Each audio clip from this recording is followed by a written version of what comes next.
बिस्मिल्लाहिर्रहमानिर्रहीम अस्सलामु अलैकुम जी। आज हम डिस्कस करेंगे मोहतरमा बेनज़ीर भुट्टो साहिबा के बारे में। हम डिस्कस करेंगे, देखेंगे कि इनके हवाले से कमीशन क्या क्या सवाल पूछ रहा होता है, इनका दौर हुकूमत कैसा था पाकिस्तान की तारीख में, पाकिस्तान की हिस्ट्री में। ये पहली वाहिद खातून वज़ीर आज़म थी और इन्होंने अपना दौर हुकूमत, अपना हुकूमत का दुरानिया किस तरह से चलाया, किस तरह से इन्होंने मामलात को लेकर ये चली, क्या मुल्क कौम के लिए इन्होंने खिदमत सर अंजाम दी, जिनके हवाले से कमीशन सवाल पूछ रहा होता है।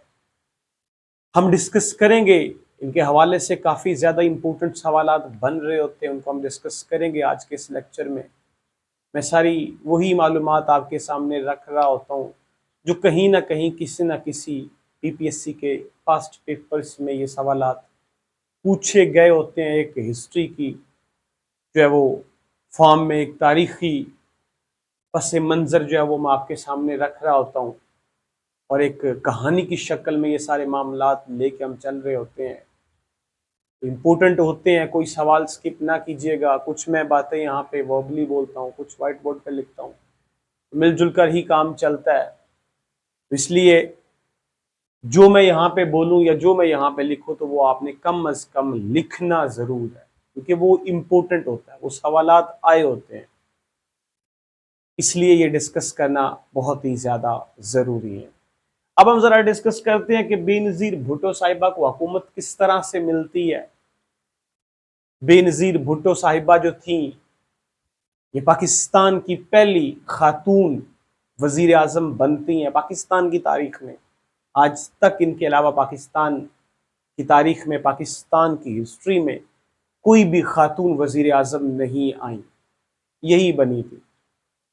हम देखेंगे कि पूरी दुनिया में सबसे पहले, पूरी दुनिया में सबसे पहले खातून वज़ीर आज़म कौन बनती हैं, वो भी हम डिस्कस करेंगे। कमीशन उनके हवाले से भी सवाल पूछ रहा होता है, उनका ताल्लुक किस मुल्क से था, ये भी सवाल पूछा जाता है। खैर, मोहतरमा बेनज़ीर भुट्टो साहिबा के दौरे हुकूमत को डिस्कस करते हैं। ज़रा इनसे पहले जो पसे मंज़र है वो मैं आपके सामने रखता हूँ, जो इनसे पहले कहानी चल रही होती है यहाँ पे पाकिस्तान में। इनसे पहले देखा जाए तो मुल्क के जो वज़ीर आज़म मोहम्मद खान जुनेजो साहब थे, जो कि 23 मार्च 1985 में जिनको वज़ीर आज़म के ओहदे पे जब वो फाइज किया जाता है, जनाब उस वक्त पाकिस्तान के प्रेसिडेंट जनरल ज़ियाउल हक साहब पाकिस्तान के प्रेसिडेंट भी थे। इस तरह से पाकिस्तान के वो चीफ ऑफ आर्मी स्टाफ भी थे। उन्होंने मुल्क में दूसरा मार्शल लॉ लगाया था। मोहतरमा बेनज़ीर भुट्टो के वालिद जुल्फ़िकार अली भुट्टो की हुकूमत को गिरा दिया था, उनकी हुकूमत को बरतरफ कर दिया था। उनके ऊपर बहुत सारे मुकदमात चलाए गए थे जुल्फ़िकार अली भुट्टो साहब के ऊपर। एक तो उनके ऊपर वो कत्ल का केस चलाया गया था मोहम्मद अहमद खान कसूरी का। इस तरह से और भी बहुत सारे मामलात थे जिनकी बेस पे उनको जो है वो जकड़ लिया गया, मुल्क में मार्शल लॉ लगा दिया गया। फिर आगे चल के मुल्क में जो है वो चौथा जो है वो इलेक्शंस करवाया जाता है। पहला 1970 में होता है, दूसरा 1977 में होता है और तीसरा जो होता है वो 1985 में होता है। तीसरा इलेक्शंस करवाया जाता है। तो तीसरे इलेक्शंस में जनाब जो है वो जनरल ज़ियाउल हक साहब जो है वो हुकूमत बना देते हैं। किसकी? जनाब मोहम्मद खान जुनेजो साहब की तीसरे इलेक्शंस में करवा देते हैं, हुकूमत बना देते हैं, उनको वज़ीर आज़म बना देते हैं। इस तरह से खुद वो प्रेसिडेंट बन जाते हैं और second chief of army staff भी वही मुल्क के होते हैं। इस तरह से ये सारे मामला चल रहे होते हैं। मुल्क में मार्शल लॉ भी चला होता है। फिर बाद में आगे चल के दिसंबर 1985 में मार्शल लॉ जो है वो हटा दिया जाता है। ठीक है जी, तो इस तरह से ये सारे सिस्टम होते हैं, यहाँ पे कहानी जो है वो चल रही होती है। खैर, मैं हमेशा कहता हूँ कि जिस शान से कोई यहाँ पे आता है उसी शान से यहाँ पे पाकिस्तान से वो जाता भी है। अगर अच्छे तरीके से आता है तो उसको अच्छे तरीके से वापस भी जो भेजा जाता है, जिस तरीके से वो आता है उसी तरीके से उसको वापस भेजा जाता है। पाकिस्तान की हिस्ट्री है, तारीख है पाकिस्तान की, कुछ इस तरह से क्या कह सकते हैं हम। तो मोहम्मद खान जुनेजो साहब को ज़ियाउल हक साहब जो है वो पाकिस्तान के वज़ीर आज़म उनको मुंतखब कर लेते हैं, तो उनसे कुछ गलतियां वगैरह हो जाती हैं, गलतियां इंसान से हो जाती हैं। तो जियाउल हक साहब, आपको पता है कि 1973 कॉन्स्टिट्यूशन में 8वीं तरमीम करके 58(2)B आर्टिकल का इस्तेमाल करके किसी भी वजीर आजम की हुकूमत को जो थे वो बरतरफ कर सकते थे। यानी उनके दौर में जो भी वजीर आजम होता या हुकूमत होती वो उसको बआसानी उसका अख्तियारात का इस्तेमाल करते हुए हुकूमत को गिरा सकते थे। ये प्रेसिडेंट के पास अख्तियार था, क्योंकि 1973 कॉन्स्टिट्यूशन में उन्होंने क्या की थी, अमेंडमेंट की थी, 8वीं तरमीम की थी। तो इस तरह से कुछ गलतियां मोहम्मद खान जुनेजो साहब से भी हो जाती हैं। जैसे हम देखें कि 10 अप्रैल 1988 को उजड़ी कैंप का इंसिडेंट होता है, जिसमें पाकिस्तान आर्मी के गोदाम में आग लग जाती है, असला डिपो में आग लग जाती है और बहुत सारा पाकिस्तान का नुकसान हो जाता है, पाकिस्तान आर्मी का लोग भी बहुत सारे मारे जाते हैं। खाकान अब्बासी हमने डिस्कस किया था, शायद खाकान अब्बासी का वालिद खाकान अब्बासी उसमें उस उजड़ी कैंप में मारा जाता है। ठीक है जी, तो इस तरह से वो भी सारी की सारी जिम्मेदारी किसके ऊपर आयद कर देगी, मोहम्मद खान जुनेजो को उसमें जो शामिल कर लिया गया कि जनाब आइए जरा आप सामने आए, आप किधर थे कि जब ये मामला पाकिस्तान में हुआ। इस तरह से 14 अप्रैल 1988 को जनेवा जो अकॉर्ड हुआ था, जिसमें सोवियत यूनियन के फोर्सेस को अफगानिस्तान से इनखला किया गया था, निकाला गया था, उसके हक में भी मोहम्मद खान जुनेजो थे, जबकि जियाउल हक साहब नहीं थे। उनके लिए भी उन्होंने उनको कटारे में बुला लेके आए, जनाब जरा यहाँ पे पेश हो।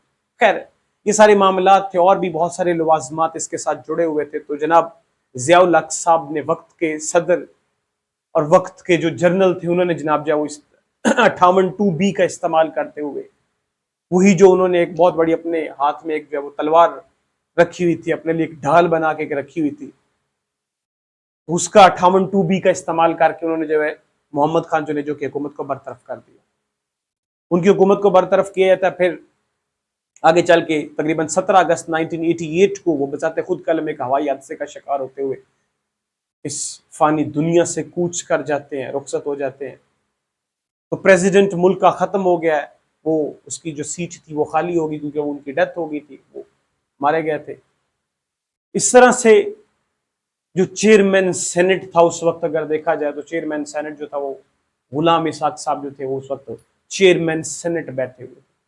तो चेयरमैन सेनेट को ये 1973 कॉन्स्टिट्यूशन में हक दिया गया है कि जब मुल्क का प्रेसिडेंट जो है वो मौजूद ना हो तो वो कायम मुकाम सदर के तौर पर अपनी खिदमात सार अंजाम दे सकता है, यानी कि वो एक एक्टिंग प्रेसिडेंट के तौर पर अपनी खिदमात सार अंजाम दे सकता है। तो मलक जो गुलाम इसाक साहब थे वो मुल्क के कायम मुकाम सदर बन जाते हैं उस वक्त।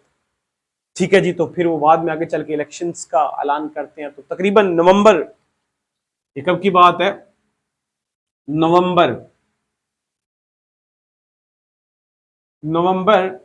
1988 को मुल्क में चौथे जनरल इलेक्शंस करवाए जाते हैं। इससे पहले 1985 को इलेक्शंस हुए थे जिसमें मोहम्मद खान जुनेजो की हुकूमत बनी। फिर उसके बाद जो नवंबर 1988 को मुल्क में इलेक्शंस करवाए जाते हैं। इससे पहले देखें तो जियाउल हक साहब ने फांसी करवाई जुल्फकार अली भुट्टो को, मोहतरमा बेनजीर भुट्टो को जो है वो जेल में रखा गया 1981 से लेके 84 तक। फिर वो वहां से जनाब जो है वो आजाद हुई और वो उनको जलावतन कर दिया गया, बाहर रही। फिर जनाब जो है वो तकरीबन 1986 में वतन वापस आती है मोहतरमा बेनजीर भुट्टो, और फिर आगे चल के जो है वो इलेक्शंस होते हैं 1988 में। नवंबर 1988 में मोहतरमा बेनजीर भुट्टो ने 1987 में आसफ अली जरदारी से शादी कर ली। फिर नवंबर 1988 में इलेक्शंस होते हैं। तो नवंबर 1988 में जब इलेक्शंस होते हैं तो उसमें मोहतरमा बेनजीर भुट्टो साहिबा जो होती हैं वो इलेक्शंस लड़ती हैं और अक्सरियत के साथ वो इलेक्शंस जीत जाती हैं। इलेक्शंस जीतने के बाद जो है वो दिसंबर में, कब की बात है ये, दिसंबर 1988 में वो मुल्क की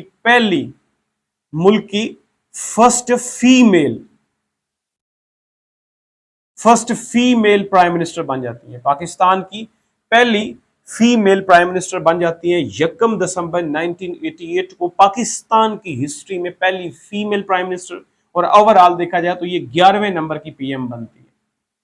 11वें नंबर की पीएम बनती है, 11वें नंबर की पीएम बनती है। लेकिन अगर फीमेल के हिसाब से देखा जाए तो पाकिस्तान की हिस्ट्री में फर्स्ट फीमेल प्राइम मिनिस्टर जो है वो मोहतरमा बेनजीर भुट्टो साहिबा जो है वो इस दौरान बन जाती है। उस दौरान देखा जाए तो मुल्क के जो प्रेसिडेंट होते हैं, वो गुलाम इसहाक खान साहब होते हैं, ठीक है जी। इनको भी अपनी ताकत का बड़ा नशा होता है, अरूज होता है इनके ऊपर भी, क्योंकि इनके पास भी 58(2)B का जो है वो इस्तेमाल ये भी कर सकते थे, 58(2)B का ये भी इस्तेमाल कर सकते थे, आर्टिकल 58(2)B का। तो इस तरह से बहरहाल ये पाकिस्तान की पहली फीमेल वजीर आजम मुंतखब होती हैं। कब होती हैं? दिसंबर 1988 में। नवंबर में इलेक्शन होते हैं, दिसंबर में ये प्राइम मिनिस्टर बन जाती हैं, और उस वक्त प्रेसिडेंट गुलाम इसहाक साहब जो है वो बन जाते हैं। और मिर्जा जो असलम बेग साहब थे वो पाकिस्तान के तीसरे, जो आप समझ लें कि वो हमारे पास चीफ ऑफ आर्मी स्टाफ बनते हैं इनके साथ, ठीक है जी। इस तरह से जनाब ये सारे मामलात होते हैं। अब ये पाकिस्तान की हिस्ट्री में सवाल पूछा जाएगा कि बताइए कि पूरी दुनिया में, यानी कि पाकिस्तान के अलावा, पाकिस्तान में तो फर्स्ट फीमेल, ये सवाल पूछता है कि पाकिस्तान हिस्ट्री में फर्स्ट फीमेल कौन बनती है, वो यही प्राइम मिनिस्टर बनती है। दुनिया में देखा जाए तो श्री मावो बंदर Nike is the was the first prime minister in the world. पूरी दुनिया में पहले बार जो खवातीन के लिस्ट में, फीमेल की लिस्ट में जो मुल्क की वजीर आजम बनती हैं वो श्री माऊ बनती है। क्या कौन सी बनती हैं? श्री माऊ बंदर नाइकी। इनका ताल्लुक श्रीलंका से होता है। ये तकरीबन 1960 में बनती है। सवाल पूछा गया Who was the first female prime minister in the world? ये सवाल पूछा गया। तो श्री माऊ बंदर नाइकी, इनका ताल्लुक कहां से था? श्रीलंका से था। 1960 में बनती। श्रीलंका की पहली वजीर आजम जो समझ लें खवातीन की लिस्ट में बनती, और दुनिया में भी इनका पहला नंबर था as a female prime minister. Pakistan की हिस्ट्री में फर्स्ट फीमेल कौन सी थी? बेनजीर भुट्टो साहिबा थी। ये सवाल पूछे गए, ठीक है जी। ये सारे सवाल पूछे गए। सवाल पूछता है इसी तरह से पूछता है कि बेनजीर भुट्टो साहिबा को कब हुकूमत मिलती है, इनके हवाले से एग्जैक्ट सवाल पूछता है। फर्स्ट फीमेल के हवाले से पूछता है, इनका प्राइम मिनिस्टर का नंबर पूछता है, इलेक्शंस कब होते हैं, इलेक्शंस कितने नंबर के थे? चौथे नंबर के इलेक्शंस थे। पहले नंबर के इलेक्शन 1970 में हुए जनरल इलेक्शन, फिर 77 में हुए, फिर 85 में हुए, फिर 88 में इलेक्शंस हुए। चौथे ये इलेक्शंस थे 88 में हुए, ठीक है जी। तो इस तरह से मोहतरमा बेनजीर भुट्टो साहिबा जो है वो मुल्क की क्या बन जाती हैं? प्राइम मिनिस्टर बन जाती हैं। अब जब ये प्राइम मिनिस्टर बनती है तो बहुत सारे ये काम करती हैं, जिसमें से देखा जाए तो आते ही जनाब ये 1989 में ये फिर से पाकिस्तान को जो है वो ज्वाइन करवा देती हैं कॉमनवेल्थ। पाकिस्तान को ये फिर से कॉमनवेल्थ ज्वाइन करवाती है, वही कॉमनवेल्थ जो 1972 में तकरीबन पाकिस्तान ने लेफ्ट किया था। इसमें से पाकिस्तान निकल गया था क्योंकि बांग्लादेश जो था वो इसमें ज्वाइन, बांग्लादेश ने इसको जो ज्वाइन कर लिया था, बांग्लादेश हमसे अलग हुआ था तो उसने इसको ज्वाइन किया था, तो पाकिस्तान इसमें से निकल गया था। आगे चल के बहरहाल ये जरूरी था पाकिस्तान को कॉमनवेल्थ का हिस्सा बनना, तो पाकिस्तान को 1989 में जनाब जो वो इन्होंने क्या किया जी, कॉमनवेल्थ का हिस्सा फिर से बना दिया। सवाल पूछता है कि पाकिस्तान ने कॉमनवेल्थ को कब लेफ्ट किया, पाकिस्तान ने कॉमनवेल्थ को फिर से कब ज्वाइन किया, ये सवाल पूछता है। किसके दौर में किया, किस डेट को किया, ये सवाल पूछता है। किस ईयर को किया, ये सवाल पूछता है इनके हवाले से। फिर इन्होंने जनाब जो फर्स्ट वुमेन जो बैंक था, फर्स्ट विमेन बैंक 1989 में इसकी बुनियाद इन्होंने रखी जी। इन्होंने मोहतरमा बेनजीर भुट्टो साहिबा ने। सवाल पूछता है कि फर्स्ट विमेन बैंक जो था ये किसके दौर में बनाया गया, किसने बनाया? तो मोहतरमा बेनजीर भुट्टो साहिबा उस वक्त मुल्क की प्राइम मिनिस्टर थी, वजीर आजम थी, जिनके दौर में ये बनाया गया, ठीक है जी। तो इस तरह से इन्होंने और भी बहुत सारे काम किए, लेकिन उनके हवाले से नहीं पूछा जाता, तो जो इंपॉर्टेंट है हम वही डिस्कस करेंगे। तो इस तरह से जनाब ये सारे मामला चलते हैं। आगे चल के जनाब जो इनके जो है वो मामला जो है वो गुलाम इसहाक साहब के साथ खराब हो जाते हैं, क्योंकि गुलाम इसहाक साहब ही ऑल इन ऑल पावर थे पाकिस्तान की, जिसके हाथ में सारी की सारी ताकत थी। वो 58(2)B का इस्तेमाल करके किसी वक्त भी मोहतरमा बेनजीर भुट्टो की हुकूमत को गिरा सकता था, और आखिर वही हुआ, आखिर वही हुआ। तो आगे चल के ये क्या करते हैं, मोहतरमा बेनजीर भुट्टो साहिबा की हुकूमत को क्या कर देते हैं, बरतरफ कर देते हैं, उनकी हुकूमत को जो है वो गिरा देते हैं। साजिशें बहुत सारी हो रही होती हैं, ठीक है जी, क्योंकि उस वक्त जो है वो वजीर आजम ये जो हमारे नवाज शरीफ साहब थे, पाकिस्तान के जो साबिका वजीर आजम फॉर्मर प्राइम मिनिस्टर रह चुके हैं, वो भी उस वक्त जो सियासत में एंट्री मार चुके थे 85 में तकरीबन। पाकिस्तान के सूबा पंजाब के ये वजीर आला उस वक्त बने थे, पहली दफा पाकिस्तान के ये वजीर आला बने थे, 1985 में बने थे मोहम्मद खान जुनेजो जब पाकिस्तान का वजीर आजम था। तो ये जनाब नवाज शरीफ साहब भी एंट्री मार चुके थे उस वक्त। तो इस तरह से इन ये बहुत ज्यादा क्लोज हो गए मलिक गुलाम इसाक साहब के साथ। तो बहुत सारी जो थे इसमें लवाजमात शामिल थे। बहरहाल आगे चल के जनाब 1990 में 1990 में जनाब जो है ये क्या करते हैं, यही गुलाम इसाक साहब क्या करते हैं, ये जनाब जो है वो इस 58(2)B का इस्तेमाल करते हैं, जिसको ये अपनी वरासत समझते थे। इसका इस्तेमाल करके मोहतरमा बेनजीर भुट्टो की हुकूमत को गिरा दिया जाता है, बरतरफ कर दिया जाता है, और मुल्क में पहला निगरान वजीर आजम जो है वो मुकर्रर कर दिया जाता है, गुलाम मुस्तफा जतोई साहब। सवाल पूछता है प्राइम मिनिस्टर ऑफ पाकिस्तान, तो पाकिस्तान की हिस्ट्री में पहला पाकिस्तान का जो एक्टिंग, जिसको हम निगरान भी बोलते हैं, निगरान वजीर आजम भी बोलते हैं, एक्टिंग पीएम, उसको हम क्या बोलते हैं, निगरान वजीर आजम भी बोलते हैं। वो कौन बनते हैं जी, गुलाम मुस्तफा जतोई साहब को अजय वो मुल्क का पहला, गुलाम मुस्तफा जतोई साहब को मुल्क का पहला निगरान वजीर आजम लगा दिया जाता है। और फिर आगे जो है वो नए इंतखाबात की तैयारी की जाती है, और जिसमें जनाब जो है वो पाकिस्तान के ये जो है वो 12वें नंबर के वजीर आजम बनते हैं जनाब मोहम्मद नवाज शरीफ साहब, जो है वो पाकिस्तान के 12वें वजीर आजम बनते हैं मोहतरमा बेनजीर भुट्टो साहिबा के बाद।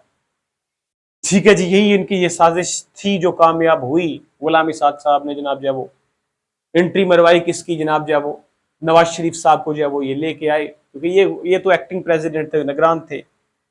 जब इलेक्शंस होने थे फिर उसके बाद इनकी तो कहानी खत्म हो जानी थी, इनकी जगह पे पाकिस्तान के वजीर आजम आ जाने थे, ये निगरान थे।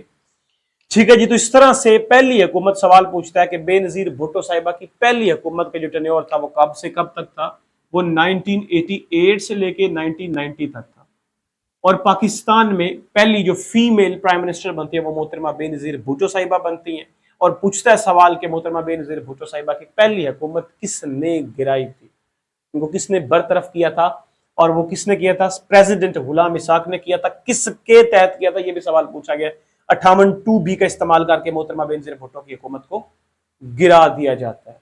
और ये जो आगे जो है वो प्राइम मिनिस्टर जो है वो निगरान वजीर आजम गुलाम मुस्तफा जतोई, पाकिस्तान की हिस्ट्री में ये पहले फर्स्ट पाकिस्तान की तारीख में पहले जो एक्टिंग प्रेसिडेंट प्राइम मिनिस्टर बनते हैं वो गुलाम मुस्तफा जतोई साहब ही बनते हैं। ठीक है जी, फिर इसके बाद जनाब जो 1990 में फिर इलेक्शन करवाए जाते हैं, फिर 1990 में इलेक्शन करवाए जाते हैं। ठीक है जी, अब जब 1990 में इलेक्शन करवाए जाते हैं तो उसमें फिर जो है वो इनके दरमियान जो है वो मामला चलते हैं और इलेक्शन की जो है वो कंपेन वगैरह चलती है। खैर, जब ये इलेक्शन होते हैं 1990 के, 1990 के, तो ये देखें, ये हमारे पास उस वक्त पाकिस्तान के 5वें जनरल इलेक्शंस थे 1990 के। पहले 70 के हुए, ये बार बार मैं इसलिए रिपीट कर रहा हूँ क्योंकि आपके जहन में ये चीज़ जहन नशीन आप कर लें, ज़रूरी है ये जहन नशीन करना, आपको फिंगर टिप्स पे सारी चीज़ें होनी चाहिए। 1970 में हुए, फिर 77 में हुए, फिर 85 में हुए, फिर 1988 में हुए, फिर 1990 में हुए। तो 5वें ये जनरल इलेक्शंस थे जिसमें जनाब नवाज शरीफ साहब को मुल्क का वजीर आजम जो है वो बनाया गया और उनको जो है वो वेलकम किया गया गुलाम इसाक साहब की तरफ से। फिर गुलाम इसाक साहब ही इनको लेके आते हैं, फिर यही गुलाम इसाक साहब फिर से जनाब जो 58(2)B का इस्तेमाल करते हुए ये जो नवाज शरीफ साहब है उनकी हुकूमत को बरतरफ कर दिया जाता है। कितना प्यारा लगता है प्रेसिडेंट को 58(2)B का इस्तेमाल करते हुए, कितने वो खुश होते होंगे, कितना सीना चौड़ा होता होगा 58(2)B का इस्तेमाल करके।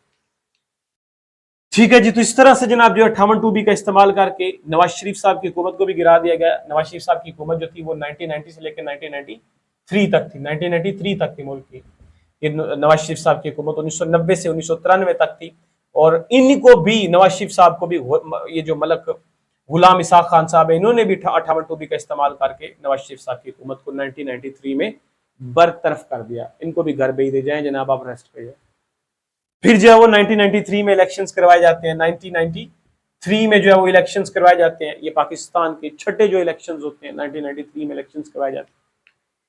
ठीक है जी, जिसमें उस वक्त जो प्रेसिडेंट बनाए जाते हैं वो फरूक लगारी साहब होते हैं।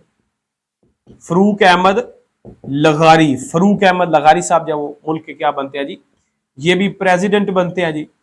ठीक है जी, तो ये प्रेसिडेंट होते हैं, मुल्क के प्रेसिडेंट होते हैं फरूक अहमद लगारी साहब। और इस 1993 के इलेक्शंस में मोहतरमा बेनजीर भुट्टो साहिबा अपनी जिंदगी में दूसरी दफा मुल्क की क्या बनती हैं, वजीर आजम मुंतखब होती, दूसरी दफा फिर से मुंतखब होती।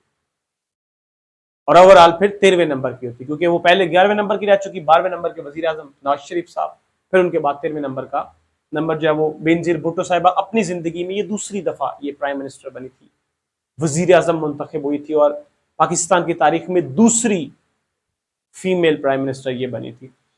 ठीक है जी, तो इस तरह से ये 1993 से सवाल पूछता है कि मोहतरमा बेनजीर भुट्टो साहिबा का जो दूसरा टर्न्योर था वो था 1993 से लेकर 1996 तक था, 1996 तक था, 1996 तक था। इस तरह से ये दूसरा मोहतरमा बेनजीर भुट्टो साहिबा का एज ए वजीर आजम के तौर पे दूसरा जो इनका टर्न्योर था 1993 से लेकर 1996 तक था। कोई भी वजीर आजम आप पाकिस्तान की हिस्ट्री उठा के देख लें, तारीख गवाह है, कोई भी वजीर आजम अपना जो है वो टर्म जो है वो पूरी करके यहां से नहीं गया। आते हैं जाते हैं, आते हैं जाते हैं, बस इसी मामलात में हम उलझे हुए, इससे आगे हम निकल ही नहीं सकते। अफसोस की बात है ये हमारे लिए। 5 साल का दुरानिया होता है कौमी असम्बली का, और 5 साल तक आज तक पाकिस्तान की तारीख में कोई भी कौमी असम्बली नहीं चल पाई। 3-4 साल, 3-3.5-4 साल, 2 साल, 1.5 साल, 2 साल, बस इससे ज्यादा नहीं निकल सकते, आगे जा ही नहीं सकते। बहरहाल इस तरह से ये जनाब जो है वो 1993 से लेकर 1996 तक जो है वो मुल्क की दूसरी एज ए खवातीन में से ये प्राइम मिनिस्टर रहती हैं। और इनकी हुकूमत बरतरफ कौन करता है, ये सवाल पूछ रहे हैं। इनकी हुकूमत जो है वो फरूक लगारी साहब कर देते हैं। फरूक लगारी साहब जो है वो इनकी, हालांकि फरूक लगारी साहब इनके बारे में कहा जाता है कि ये काफी करीब थे इनके, और फरूक अहमद लगारी साहब मोहतरमा बेनजीर भुट्टो को अपनी सिस्टर कहता था, बहुत ज्यादा इनके करीब थे, रिलेशंस थे इनके साथ इनके। खैर मामलात अंदर के थे, तो इस तरह से फरूक अहमद लगारी साहब ने भी इसका इस्तेमाल करके जनाब जब वो मोहतरमा बेनजीर भुट्टो साहिबा की हुकूमत को 1996 में बरतरफ कर दिया। फिर फरूक लगारी के बाद रफीक ताड़र आता है, फिर रफीक ताड़र के बाद प्रेसिडेंट जो है वो परवेज मुशर्रफ बनता है, फिर उसके बाद आसफ अली जरदारी बनता है, फिर सदर ममनून हुसैन बनता है, फिर जो है वो आरिफ अलवी बनता है, फिर जो है वो सदर आसिफ अली जरदारी पाकिस्तान के प्रेसिडेंट बनते हैं 14वें नंबर। ठीक है जी, तो इस तरह से ये फरूक अहमद लगारी साहब जो है वो इनकी हुकूमत को जो है वो बरतरफ कर देते और इनको घर भेज दिया जाता है। तो इस तरह से मोहतरमा बेनजीर भुट्टो साहिबा फिर से जो एक दफा जिला वतनी की सजा काटती हैं, फिर से वो मुल्क से उनको जो वो जिला वतन कर देता है, जो बाद में फिर 2007 में वापस आती है। जब आती है तो उनके ऊपर अटैक कर देता है और उनको जो वो शहीद कर दिया जाता है। तो इस तरह से ये मोहतरमा बेनजीर भुट्टो साहिबा के हवाले से आप याद रखेंगे। इनके हवाले से चंद एक और सवाल बनेंगे, आपसे पूछा जाएगा चार्टर ऑफ डेमोक्रेसी के हवाले से पूछा जाएगा, दी चार्टर ऑफ डेमोक्रेसी। ये बात है तकरीबन 14 मई की और 2006 की बात है। 14 मई 2006 की बात है जब पाकिस्तान मुस्लिम लीग नून PMLN, पाकिस्तान मुस्लिम लीग नून और पाकिस्तान पीपल्स पार्टी के दरमियान में लंदन में एक एग्रीमेंट साइन हुआ था जिसे क्या कहा जाता है, द चार्टर ऑफ डेमोक्रेसी कहा जाता है। सवाल पूछता है कि the charter of democracy signed between Pakistan Muslim League Noon and Pakistan Peoples Party. Date पूछता है तो 14 मई 2006 की बात है। प्लेस पूछता है तो वो लंदन, आप याद रखेंगे। बेसिकली ये क्या था, द चार्टर ऑफ डेमोक्रेसी इन्होंने साइन किया था मुस्लिम लीग नून ने और पीपल्स पार्टी ने कि जनाब हम सारे के सारे जो इलेक्शंस करवाएंगे आगे वो सारे साफ शफाफ इलेक्शंस करवाएंगे, हमारे जो सियासी मामलात हैं उनको हम सेटल डाउन करेंगे, ठीक करेंगे, शफाफ तरीके से लेके चलेंगे, एक दूसरे के ऊपर इल्जामात की बौछार नहीं करेंगे, मामलात को अच्छे तरीके से जो टैकल करने की कोशिश करेंगे, जो कि कोई साबित तो नहीं इन्होंने किया, पाकिस्तान की तारीख गवाह है। खैर इस तरह से द चार्टर ऑफ डेमोक्रेसी होता है। कब की बात है, ये 2006 की बात है। इस तरह से परवेज मुशर्रफ साहब जो थे उस वक्त प्रेसिडेंट थे, तो इन्होंने एक NRO दिया था, नेशनल रिकॉन्सिलेशन ऑर्डिनेंस दिया था। NRO 5 अक्टूबर की बात है और यह भी 2000 तकरीबन 7 की बात है, 5 अक्टूबर 2007 की बात है। NRO नेशनल रिकॉन्सिलेशन ऑर्डिनेंस दिया था, परवेज मुशर्रफ ने किया था। क्या किया था इसमें यह किया गया था कि 1986 से लेके 2007 तक जितने भी ब्यूरोक्रेट्स थे, जितने भी सियासी रहनुमा थे, जितने भी उनके साथ जुड़े लोग थे, उनके ऊपर जितने भी 1986 से लेके 2006 तक जितने भी इल्जामात थे, कोई करप्शन का, कोई कत्ल गारत का, जिस तरह के भी केस थे, सबको आम माफी की जो है वो खुशखबरी सुना दी गई इस नेशनल रिकॉन्सिलेशन ऑर्डिनेंस में, एनआरओ में, क्योंकि परवेज मुशर्रफ ने दिया। सवाल पूछता है एनआरओ किसने दिया, किस डेट को दिया, इसका क्या मकसद था। ठीक है जी, तो इस तरह से उस वक्त जो प्रेसिडेंट कौन से थे, परवेज मुशर्रफ साहब थे। फिर आगे चल के जनाब जो है वो अल्टीमेटली 27 दिसंबर की बात है, 27 दिसंबर 2007 की बात है। मोहतरमा बेनजीर भुट्टो साहिबा जो है वो क्या करती हैं, वो इंतखाबी मुहिम में रावलपिंडी पहुंचती हैं। वहां पे इनके ऊपर जो है वो हमला करवा दिया जाता है, अटैक करवा दिया जाता है, उसमें और भी लोग जो है वो मारे जाते हैं। खैर 27 दिसंबर 2007 को मोहतरमा बेनजीर भुट्टो साहिबा, एक जो हमला हुआ था इनके ऊपर, उस हमले में ये क्या होगी, वहां पे शहीद होगी, वहां पे ये इस दुनिया से फानी होगी। ये कब की बात है, सवाल पूछता है। 27 दिसंबर 2007 की बात, इनके ऊपर अटैक हुआ। कहां पे हुआ, रावलपिंडी में इनके ऊपर अटैक हुआ और ये वहां पे क्या होगी, शहीद होगी। और इनके ऊपर जो है वो इल्जामात इनके हवाले से, कत्ल के हवाले से लगाए गए, परवेज मुशर्रफ के ऊपर जो है वो इल्जामात लगाए गए। इस तरह से जरदारी को भी उसमें शामिल किया गया। जरदारी जो था वो इसका हस्बैंड था, 87 में इसने इसके साथ शादी की थी जरदारी के साथ। और जरदारी को दुनिया की तारीख में मिस्टर 10% कहा जाता है। ले जी, जरदारी साहब एक ऐसी पर्सनैलिटी है जिसको दुनिया किस नाम से पुकारती है, मिस्टर 10% के नाम से पुकारती है। ये कहता कोई भी काम करना है तो उसमें 10% जो है वो हिस्सा मेरा होगा। दुनिया जो है वो इसको मिस्टर 10% के नाम से जानती है। आसिफ अली जरदारी साहब को वो इसका हस्बैंड था। ठीक है जी, उसने मोहतरमा बेनजीर भुट्टो साहिबा ने इसके साथ शादी की थी 87 में, तकरीबन 1987 में की थी इसके साथ शादी।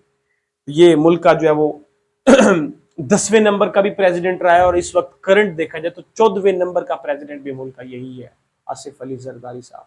2 दफा ये मुल्क के प्रेसिडेंट मुंतखब हुए हैं। तो इस तरह से जनाब जो है वो ये मोहतरमा बेनजीर भुट्टो साहिबा के हवाले से आपसे सवाल बन सकते हैं। आगे चल के बेनजीर इनकम सपोर्ट के हवाले से सवाल आता है कि बेनजीर इनकम सपोर्ट प्रोग्राम, BISP, बेनजीर इनकम सपोर्ट प्रोग्राम, बेनजीर इनकम सपोर्ट प्रोग्राम कब लॉन्च किया गया। ये तकरीबन बात है, ये जुलाई 2008 की बात है, जुलाई 2008 की बात है, जुलाई 2008 की बात है। जुलाई 2008 में बेनजीर इनकम सपोर्ट प्रोग्राम, जिसके तहत आप देखेंगे ये जो अपना जो है वो गरीब लोगों की जो है वो सपोर्ट की जाती है, हेल्प की जाती है, उनको पैसे दिए जाते हैं, हर 2-3 माह के बाद जो है वो पैसे दिए जाते हैं। बेनजीर इनकम सपोर्ट प्रोग्राम के हवाले से गरीब लोगों के, खवातीन के कार्ड वगैरह भी बनाए गए हैं। तो बेनजीर इनकम सपोर्ट प्रोग्राम कब जो है वो लॉन्च किया जाता है, ये सवाल कमीशन में प्रोग्राम के हवाले से आप रखेंगे। ठीक है जी, तो ये इनके हवाले से सवाल बनते हैं। 1-2 किताबें इन्होंने लिखी थी, जैसे डॉटर ऑफ ईस्ट सवाल पूछता है कि who was wrote by daughter of east, the book daughter of east was written by, ये सवाल बार बार कमीशन में पूछा गया। तो मोहतरमा बेनजीर भुट्टो साहिबा के हवाले से उन्होंने ये लिखी थी, ये उनकी किताब थी। मोहतरमा बेनजीर भुट्टो साहिबा के हवाले से ये किताब थी, आप याद रखेंगे, डॉटर ऑफ द ईस्ट, इनके हवाले से सवाल बनता है। ठीक है जी, तो ये मोहतरमा बेनजीर भुट्टो साहिबा के हवाले से सवाल बन सकते हैं। मुमकिन हद तक मैंने कोशिश की जितने बनते हैं वो अब तक पहुंचाएं। अगर इसके हवाले से कोई एक्स्ट्रा सवाल आपको मिलता है तो आप ऐड कर सकते हैं। बहरहाल ये वो सवाल थे जो कमीशन के पेपर में पूछे गए, BPSC, FPSC, NTS, other competitive exam में ये पूछे गए, तभी मैंने यहाँ पे ये आपके सामने प्रेजेंट किए। तो मैं उम्मीद करता हूँ कि मैं आपको ये आज का लेक्चर समझा पाया हूँ। अगर इसके हवाले से कोई सवाल हो तो विदाउट एनी हेजिटेशन डिस्कस करें। आज के लिए फिर इतना ही, मुझे इजाज़त, अल्लाह हाफिज़।